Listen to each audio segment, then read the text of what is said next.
Hey everyone out there, I am Dave Carter, the chief correspondent from Fandango. It is my pleasure to welcome you to the Google Hangout for the new film Jobs, and it is my pleasure to have with me the two stars of the film who played the two Steves that created Apple, Ashton Kutcher, who is Steve Jobs, Josh Gad, who is Steve Wozniak. Welcome guys, how's it going? Wonderful. How about yourself? I'm doing all right. And we are kind of in three different time zones here. So it's the magic of technology, which is fantastic. So welcome. I had a chance to see this movie, and I have to say I thought it was fantastic. I really feel like it's a game changer for the two of you, and both the performances were fantastic.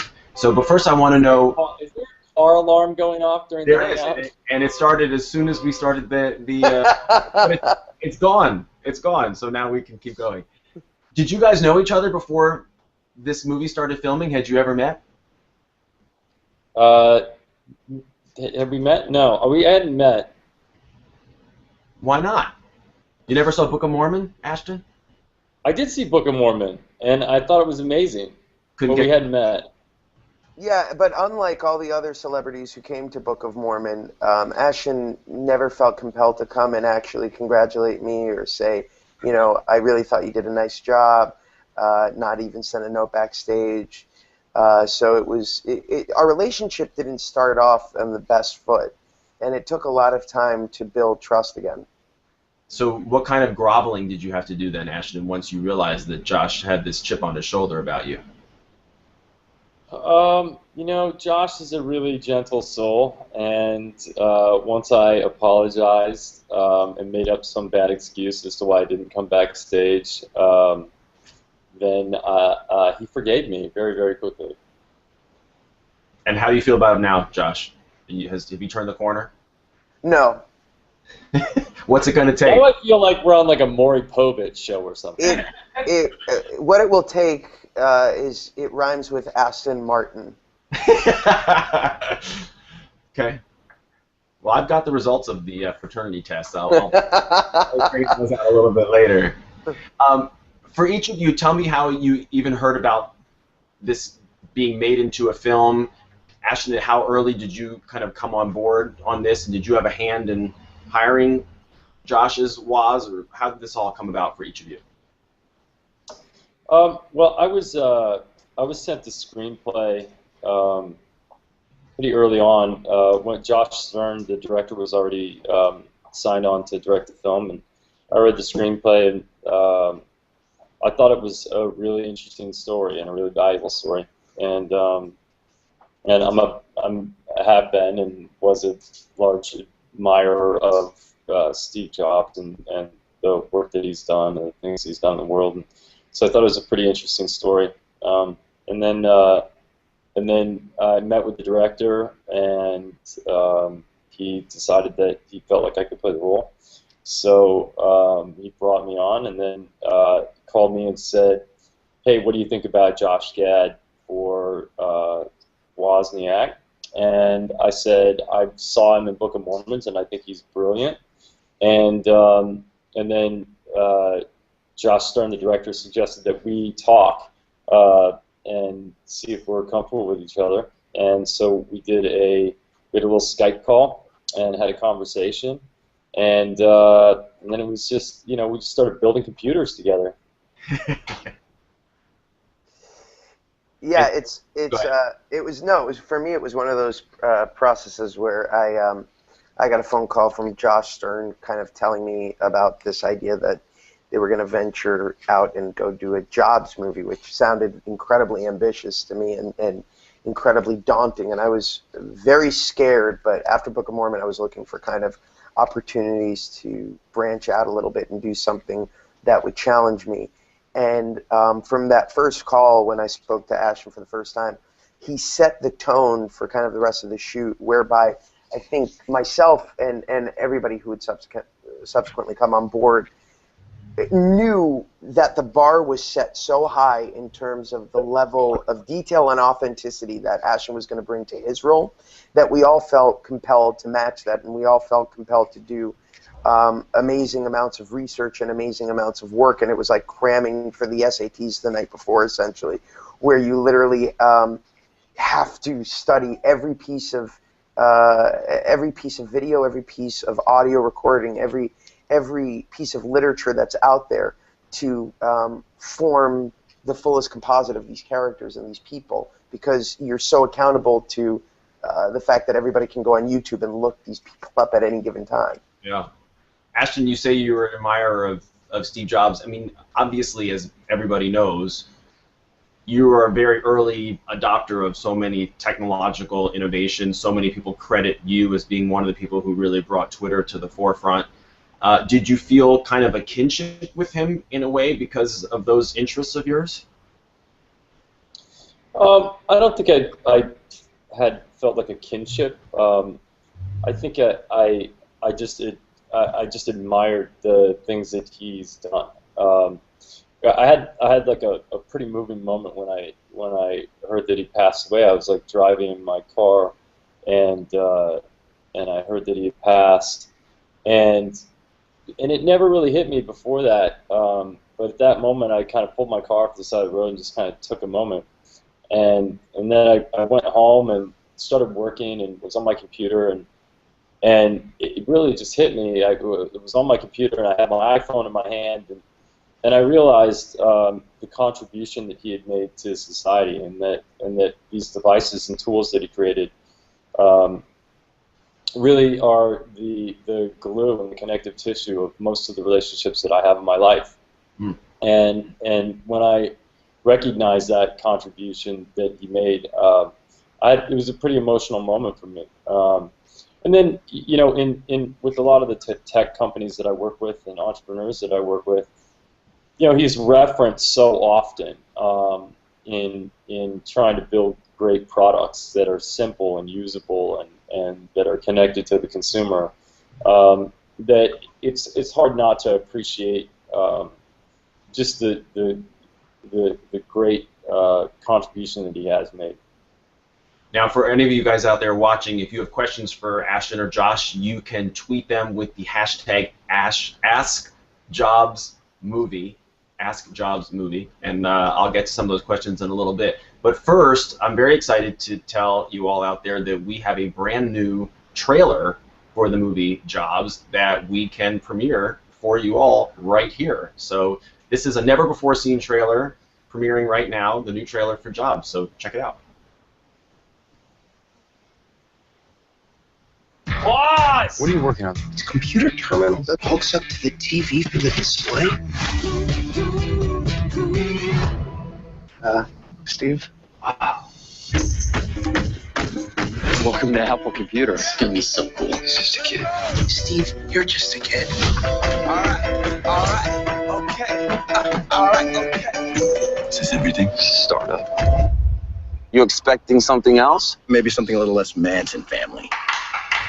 Trust me, I'm my I-N-D-E-P-E-N-D-E-N-T shit hustling. Chasing dreams since I was 14. Hey, Steve, what's going on? Steve, you're on the Macintosh team. What's a Macintosh? He's trying to start a war with IBM. Return to the Mac, return to the Mac, the Mac. You can't stop me. I'm trying to build an Apple, and they're taking it away from me? You are your own worst enemy, and this company's. When you grow up, you tend to get told the world is the way that it is. You want to get back what you lost. This is the time. I never lost. It was stolen from me. Life can be much broader. You, Steve. You can embrace it, change it. You refuse to do anything that vaguely escapes your comfort zone. Improve it. Make your mark upon it. Jobs, rated PG-13. What do you guys think? Have you seen that before? No, I'm sold. I'm going to go see it. I wasn't going to until I saw that particular preview, and I'm in. Ashton, you have a fan. Oh, God. Thank you. I'd like to thank the Academy. I'd like to thank Josh Gad. No, I hadn't seen that particular cut together. I think Macklemore's awesome. That's what I think. Nice choice. Trailer. And we all like The Who, so the music sounds like it's going to be good. Hey, one thing I think the movie does really well is bring across why these two guys were such a good team. I think it becomes very clear what each of their strengths were and maybe what their weaknesses were. Josh, in your mind, I mean, I think back to a line that you have as Woz where he says basically, no one's going to want a personal computer. So it's like he had some blinders on, but then he also had the technological know-how. What do you think he brought to the relationship that maybe Steve Jobs needed? Well, I think you said it. I think the technical know-how. You know, it's funny. In his book, the thing that he's proudest of all of his accomplishments, of which there are many that are groundbreaking and that kind of changed technology forever. The thing that he's proudest of is this Polish joke machine, the answering machine that people would call, and basically it would rattle off these Polish jokes. And he talks about it with such pride. And in a way, I think that had the two of them not had each other to kind of guide where the potential of Steve Wozniak's contributions could go, they both wouldn't have succeeded as grandly as they did. And I think that it's a testament that they were just in the right place in the right time. I like to compare it to Lennon and McCartney. You know, it's just kind of one of those things where it was a match made in heaven, and it defined, it changed the paradigm of technology. And I think that they needed each other in many ways. Yeah, I think Steve Jobs had a pretty amazing capacity to identify really talented people and put them together and get the best out of them. And you know, the first really talented person that I think he identified was Steve Wozniak. And I think that you know, when Steve Jobs was working at Atari, you know, one of the reasons why they hired him is because they knew that he knew Steve Wozniak. Because they knew that Steve could probably get the other Steve to come and work for Atari and do some things. And when they were building their game, the whole deal was that for every integrated circuit they could eliminate from the game, they would actually make more money, because over time those parts cost money, et cetera, et cetera. And Steve Jobs reached out to Steve Wozniak because he knew that Wozniak could figure out how to use fewer integrated circuits. And then when Steve Jobs saw you know, what Woz was working on with the Apple, I think he just identified that. And I think the same thing happened when he went to Park and was at Xerox, and he saw the GUI and the mouse and all these innovations. I think he had a real capacity to find really talented people and then get the best out of them. And you know, and I think Woz was sort of the first person that he saw that had that. And then the other thing Steve knew how to do was sell other people's great ideas. He knew how to stand up and deliver it and make it simple enough and understandable enough and relatable enough that people would connect to it. And I think that combination of that makes magic. One thing that I found really interesting about Jobs as you portray him, and it reminded me a little bit of The Social Network, there's a social disconnect, a social awkwardness with Steve Jobs, and there's that one moment where he's in bed with this woman, I think it was Anna O'Reilly, was the actress from The Help, and you guys are in bed together, and then you start, as Jobs, you start bringing up your girlfriend, like right in front of her, and she's kind of like, what is going on with this guy? I think that's going to surprise a lot of people. It just certainly surprised me just how socially awkward he was. I think that Steve Jobs could be incredibly charming and incredibly funny and incredibly open and socially normal when he wanted to be. I also think that he had a capacity to be extremely blunt, and I think that a lot of people equate that to being socially awkward, but I actually think in some cases it was a matter of he just wasn't afraid to say what he thought. And I think that a lot of us worry about being liked so much that we're afraid to be honest. And I think that Steve Jobs probably had a higher value of honesty than he did for integrity. Well, each of you guys have worked with so many great creative people at the top of their game. I mean, Josh, I'll think about Trey and Matt, from Book of Mormon. In your experience, both of you, in your careers, do you think most highly functioning creative geniuses also have that capacity to come across as not so well adjusted? Can you be a creative genius but also be like a normal person, or does that bluntness just come with the territory? I mean, I would say that it absolutely depends on the person. I've worked, without mentioning names, I've worked with some people who, they're not necessarily the most socially available people, but they're geniuses. And then you have somebody like Jon Stewart and even Trey and Matt, who are absolutely socially available and aren't necessarily, confined to their own eccentricities. What am I saying? Eccentricities. It's been a long day of traveling nonstop. I'm coining terms today. So I think that it really is based on the individual.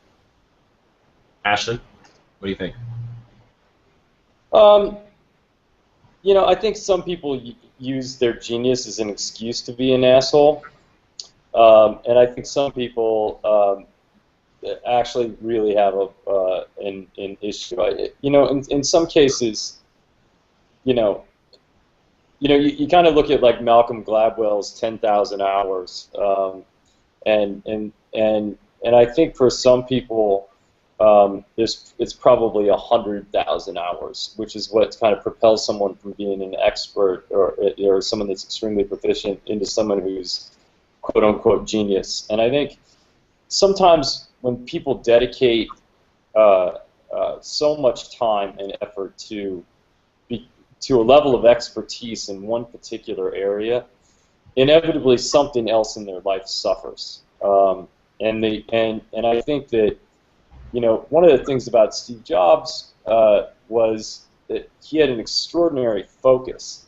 And a friend of mine, Dave Morin, who used to work with Steve and now has a company called Path, he said to me that Steve's version of focus, he was actually talking to him about a product idea, and Steve turned to Dave and he said, there's no virtue in saying no to the things that are easy to say no to. And I think that was Steve's version of focus, which is, focus isn't about doing a lot of the thing that you like to do. It's about giving up other things that you like to do even more of the thing that you're obsessed with. And sometimes when you start to give up all of those things, your social capacities are one of the first things that go to the wayside. You're so focused on becoming an absolute expert in a particular area that you don't care about social norms and you don't care about social graces. And you don't evolve those things. And so I think for some people, in pursuit of an extreme level of expertise or an extreme level of focus, social graces is one of the things that they give up and they don't evolve for themselves.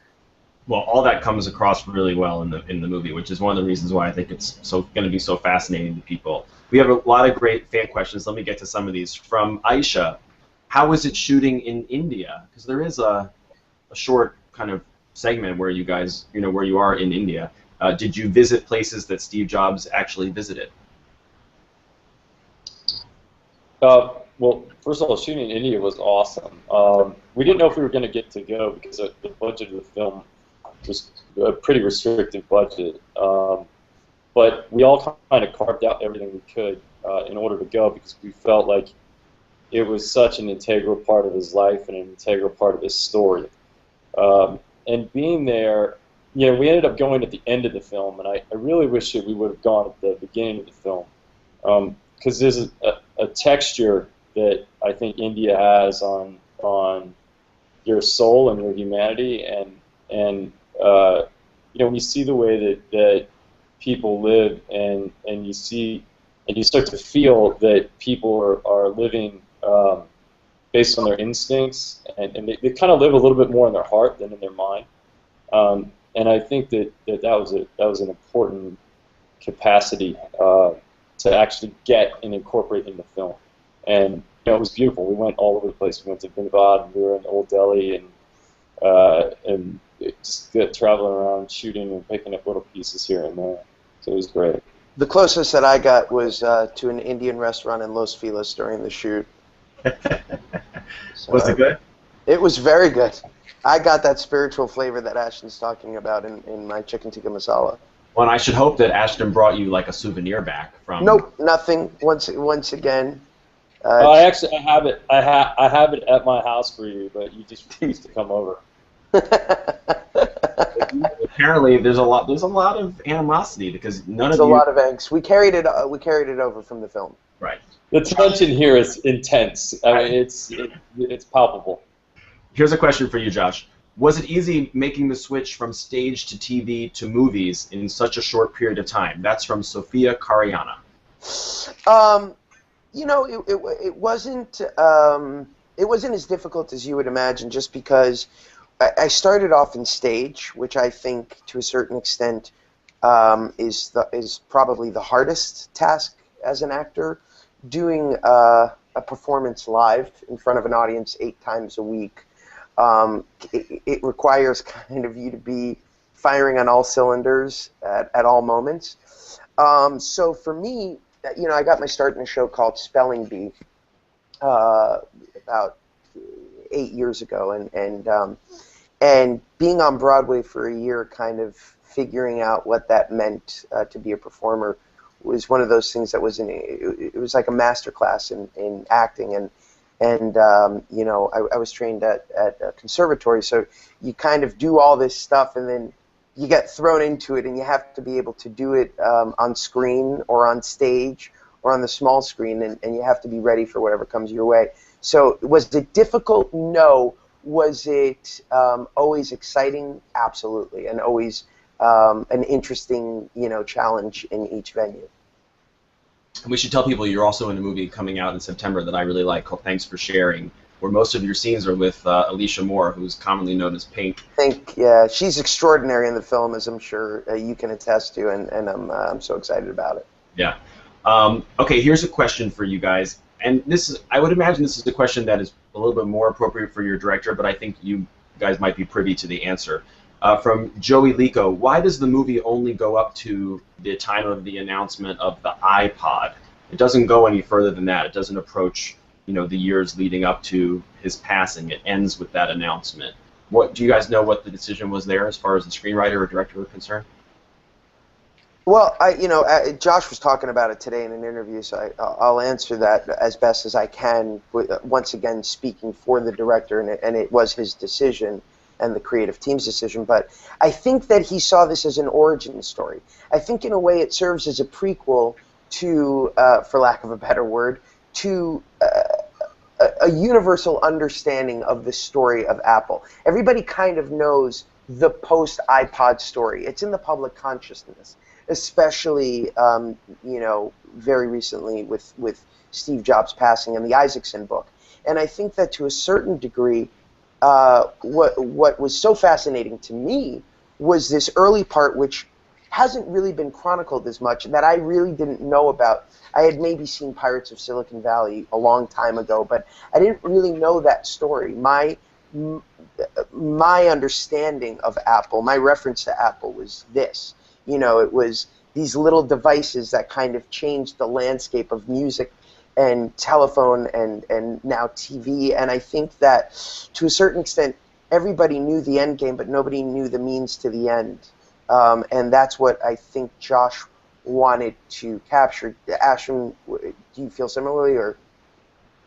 No, I totally disagree with everything you just said. That's what I figured. I could see it in your eyes. Yeah, no, I think it's just that, and it's probably a function of format too. I mean, it's a feature film, so we have 2 hours to tell a story about the guy's life that will probably be told again and again and again in other films. But you could do a television series about this guy's life and probably still not tell it all. And I think that in the format and the function of the story, it's really about a guy who came from somewhat meager beginnings and built up an empire and then fell from grace, and then came back a better man, and that's the narrative of our story. And so there are a lot of things that I personally wish were in the film. I think even Josh Gad and my first conversation were like, well, what about this? Like, how can we leave out Park, and how can we leave out this thing, and how can we leave out this thing? And both of us in our first conversation, as somewhat, both of us being Mac heads, we're like, but there's so much stuff like that's not in there, and there's nothing about Pixar in there, and they don't go into Next, and they don't go into this, and so I think that part of it is just in servicing the story, you have to choose what's in and what's out, and I think that to Josh's point, we all kind of know what happened after iPod. iPod was really the first thing that started to vertically integrate Macintosh's hardware, Apple's hardware, across multiple platforms. And now we have the iPad, and we have the iPhone, and we have all these. But the iPod was it was almost like that first secret weapon that Apple went, oh boy, if we get enough people that want this thing and have this simple way, and we make it lightning fast and really easy to integrate this device with that device, more people will purchase the Macintosh or the MacBook Pro in order to have that music uniformly port. And they made it really difficult for Microsoft and a lot of other people to actually port content across their devices. And so it really was kind of like the genesis of the Apple that is now, and I think that people in some ways know a lot of that story. Here's a question from Amir. For each of you, what was the hardest scene to film? Do you want to go first? No, go ahead. For me, it was probably the scene where I have to essentially say my goodbye to Steve. There comes a point in the journey of these two men where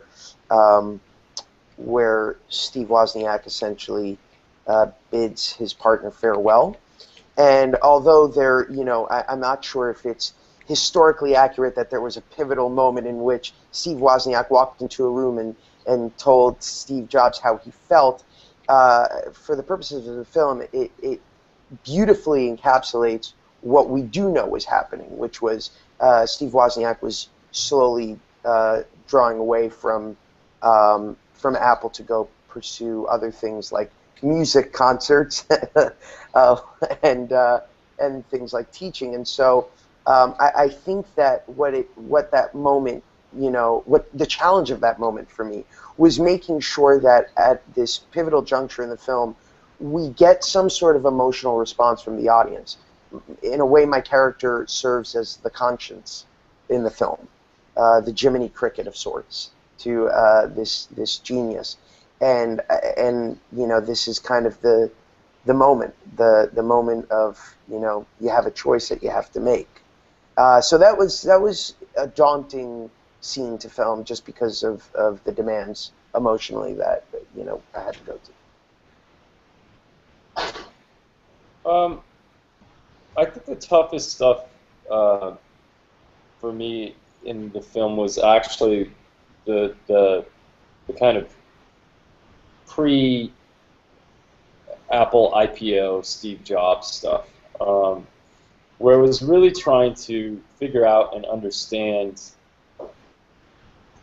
who he was and make committed choices about who he was when he was younger and when he was in college and when he was kind of reveling. And I think the reason why it was tough is there was less documentation of that period of his life, and I had to make some choices and assumptions about who he was and how he was at that point in time in his life that are a little bit less documented and a little bit more fuzzy, and with the assumption that Steve Jobs, as the iconic Steve Jobs that we all remember in the black turtleneck, wasn't always that guy, and that he became that guy that we remember, and I think just trying to put together the pieces of who he was and his behaviors and things like that, I think it was a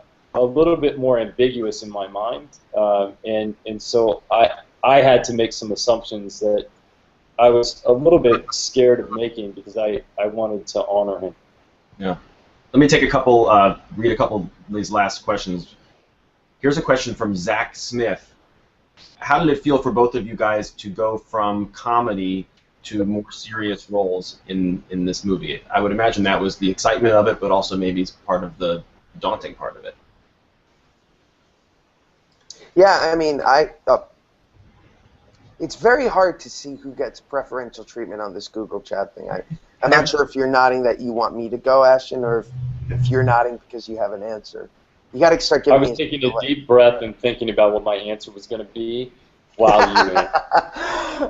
Well, take your time. Breathe it in. I'll go first. Okay. I think it's absolutely rewarding to be able to go from comedy to work some other muscles. You know, as an actor, for me, the most rewarding enterprises as a performer are those that present the biggest challenge. Playing a living, breathing human being who is very much in the public eye is something that's an enormous challenge because everybody's gonna hold you up, to the real thing, and they're going to compare you, and they're going to pass judgment, and everybody has an opinion on both of these figures. For better or for worse, it seems to invoke a very loud emotional response. So when you do something like this, you know that you're taking an inevitable risk because inevitably everybody will have their opinions. So, but there's something exciting, invigorating about that. Ashton, you've had plenty of time to come up with your answer. I don't know. It's true. I don't know. Well, I think it's funny. I think that people have a tendency to look at the craft of drama and the craft of comedy as entirely different actions, and ultimately I think that they're really similar. You work with the material that you have, and you try to figure out what the character you're playing wants, and you try to figure out what their kind of super objective is, and then you try to figure out what their objective is in a particular scene, and then you go from there and you try to figure out what are the tactics that this character uses to get what they want. And I think that breaking these things down, it's a relatively similar process. I agree with Josh in that in this particular case, it felt like there was a little bit more responsibility because unlike when you make up a fictitious character that nobody really knew, there's a benchmark that I think people want to judge you against. There are other people that have played Steve Jobs and things before, and I'm no stranger to like social feedback loops. There are a lot of people that didn't think that I was the right person to play this role. It's a lot of tech blogs that just came out and were bombastically bashing our film before they'd ever seen anything, and bashing the notion of me playing the role. And they would take one photograph of me going to Starbucks and say, "Oh, Ashton's getting in character for Steve Jobs. I was just going to Starbucks." But people were judging that and judging, well, he doesn't look like Steve Jobs going to Starbucks right now, so that he's not going to be able to play the role well. And I think that that kind of media pressure and the social feedback loops kind of turned up the heat a little bit on this particular role, because I knew that people cared, and people cared that it was played properly, and some people wanted Noah Wyle to play it again, and some people wanted somebody else to play it, and I think that we're no stranger to those pressures, and you can feel when you're not wanted, and you can feel when people are skeptical about you, and you can feel when people have doubt about you, and as an actor, that's a pretty insecure place to get yourself into. But it's also the kind of thing that motivates you to work really hard to do a good job. And I think it wasn't personal to me or Josh. I think it's personal because I think Steve Wozniak and Steve Jobs are personal to people, and they want their heroes to be portrayed accurately and generously. Well, on that note, here's the best question I think to end with. From Robert Stantellin, for each of you guys, what one Apple product has had the biggest impact on your life? For me, the iPhone. I mean, hands down. It not only did it change the way that I conduct my life. In a way, I have an unhealthy relationship with it because as my wife can attest, I'm always on it, and I try not to be in front of my child because I feel like it is setting a bad example. But this smartphone that kind of once again changed the model for all others.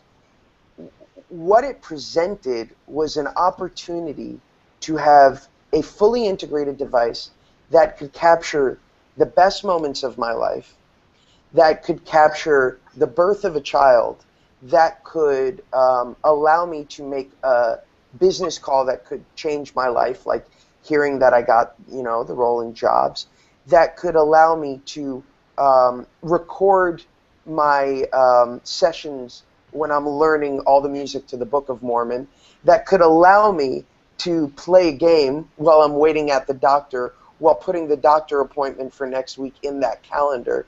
That's a pretty profound gap from where I was prior to having that. And I think that when that happened, it was like an explosion of the mind. It was the possibilities truly became endless for where we could go next.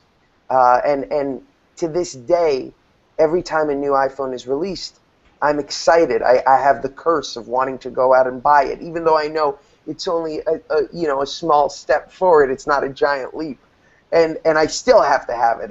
It's the beauty of Apple. It still excites you a decade after they started introducing these smaller, pieces of technology. Ashton, how about you? I mean, I think. Hey, Ashton. Yeah. Beat that bitch. Ready? Are you ready? Go on. I think the smartphone obviously is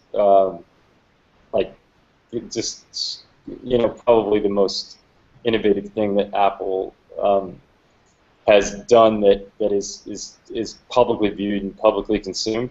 But I think, apart from devices, I think the largest innovation or contribution of Steve Jobs, I think ultimately, is actually in the software underlayer of Apple devices, and I actually think it's OpenStep ultimately.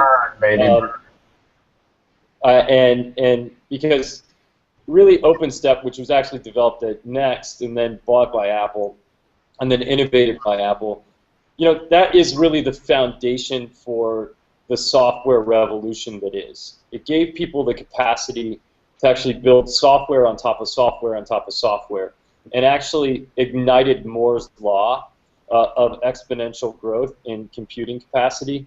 And I think that really that innovation that lives underneath all of these devices and allows exponential growth in technology, in software technology, I think that ultimately that's like, in the geeky sense, probably like one of the biggest things, because it's sort of like it says, hey, you're an innovative human being, and we believe that you're an innovative human being, and you can stand on our shoulders, and somebody else will stand on yours, and somebody else will stand on yours, and I think that's a pretty powerful way to build a business, and I think it's kind of the engine that runs runs Apple. Okay, I like both answers, guys. Thank you. I'm sorry, Dave. I didn't realize that we could write our answers and read them off a teleprompter. Listen, neither one of you is any prettier than the other. You guys both gave great answers. And by the way, as I said at the top, the movie is terrific, so I would encourage all of you watching to see it. It's terrifically entertaining. It comes out August 16th in theaters nationwide. So please check out the movie Jobs. And Ashton Kutcher, Josh Gad, thanks so much for being here today, and thanks to everybody for watching. Have a great day. Thanks for having us. Bless you. Thank you. See ya.